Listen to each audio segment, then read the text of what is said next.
Guys, good morning. Andito tayo sa Pearson. Lilipad tayo guys. Ako lang, solo flight. Hindi natin kasama si Leslie. Punta tayo ng Montreal.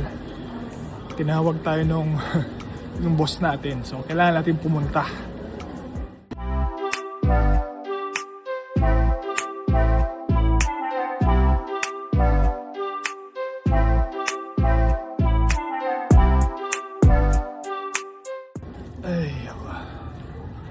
Wala talaga akong balak pumunta guys sa Montreal kasi alam ko yung hassle, gigising ng maaga, ang dami nga ayusin, pero kasi yung boss natin, yung pinaka boss, yung founder, president and CEO, gusto niya tayo makita yung team natin sa Oakville or dyan sa Ontario. Pinapapunta tayo sa main office. Ang maganda naman dito guys, yung mga plane ticket, hotel, siyempre itong mga Tim Hortons na to, yan. Libre. Actually yung hotel saka yung plane ticket, sila na nagbayad, wala tayong binayaran. Yung Uber natin, papareimburse natin yun. Tapos yung Tim Hortons natin, siyempre kumuha din tayo. Hindi lang yan kinuha natin guys. Kumuha tayo ng mga pagkain. Croissant saka apple fritter. Kain mo na ako guys. Boarding pa naman siguro mga 30 minutes pa. Wala pa yung plane eh. Wala pa yung plane. Umaya pa yun.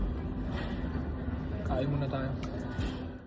Guys, kakarating natin ng Montreal.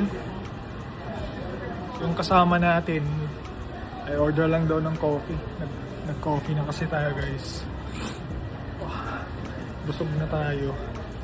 Tapos parang ang sabi niya 15 kilometers lang yung office namin mula dito sa airport, pero baka mata-traffic kami kasi nga morning rush na daw.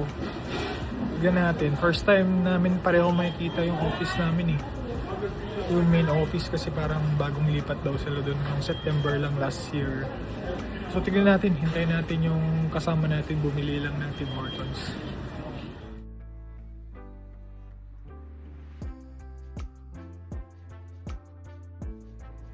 Laki ng office oh.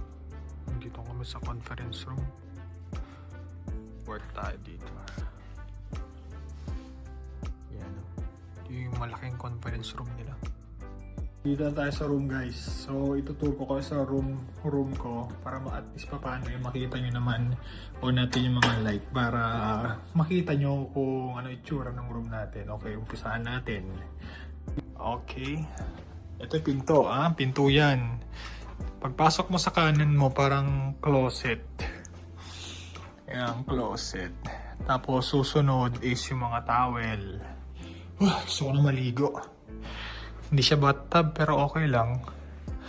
Diretso ka. May upuan dito. Kama dito. Actually guys, nahirapan ako hanapin kung nasaan yung switch. Kasi walang switch oh. So ang meron talaga sa kanila, lamp. So i-on ko lahat ng lamp. Para makita nyo. Yan na. Dito tayo matutulog. Welcome Montreal. Tapos buksan natin to. Oh. Hello Montreal. Montreal. May snow guys. May snow dito. Tapos pala guys, tinanong ko na kung may toothbrush ba sila dito. Sabi niya wala, pero bibigyan kita ng complimentary. So humingi tayo ng toothbrush. Lagay natin dito. Tamang-tama na to. Tamang-tama na yan. Magbibihis pa ba ako? Hindi na. Siguro magpapabango na lang ako kasi matutulog na tayo eh. After na magtatulog na tayo. Tutulog na tayo. Pagkakain. Siguro inom sila. Libre daw eh. Inom tayo guys. Inom. Guys, baba tayo. Kasi may dinner tayo ng 7:30. Lagay ko to para hindi lang galawin yung gamit ko. No thank you, service not needed at that time. Lagay ko sa labas. Tara. Automatic yata to eh na magko-close. Yan. Ayan, naka-close na. So, gagamit yung card ko, tago ko na. Baka mawala. Lagay ko sa wallet ko. Ta. Saan yung labi dito?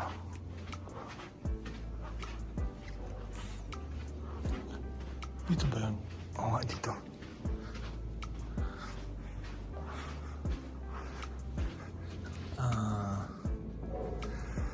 Okay. Tara guys, baba muna tayo.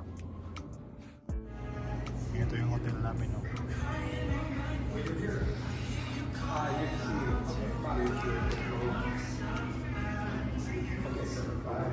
Yung harap. Entrance. Good morning, guys. Second day na natin. Marami tayong gagawin ngayong araw. Pagod na tayo. Morning rush dito sa Montreal. Ganyan pala, oh. 8 ng umaga. Kita niyo yung snow? Ala, lumubog ba yun? Oh. Hindi siya lumubog. Kala ko lumubog. Yun ang traffic, oh. Isa pa ba? Malalim, ah. Malalim. Naantok pa ako, guys. Naantok pa ako. Oh! Oh, kailangan na natin bumangon. Ano oras na ba?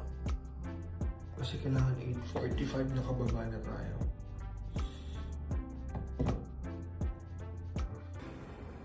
Baba na tayo, guys.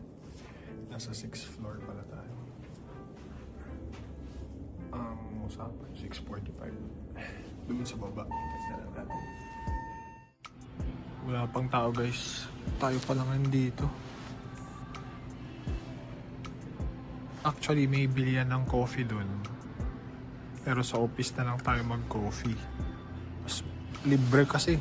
Tapos may beans pa. Mamaya, papakita ko sa inyo magko-coffee ako.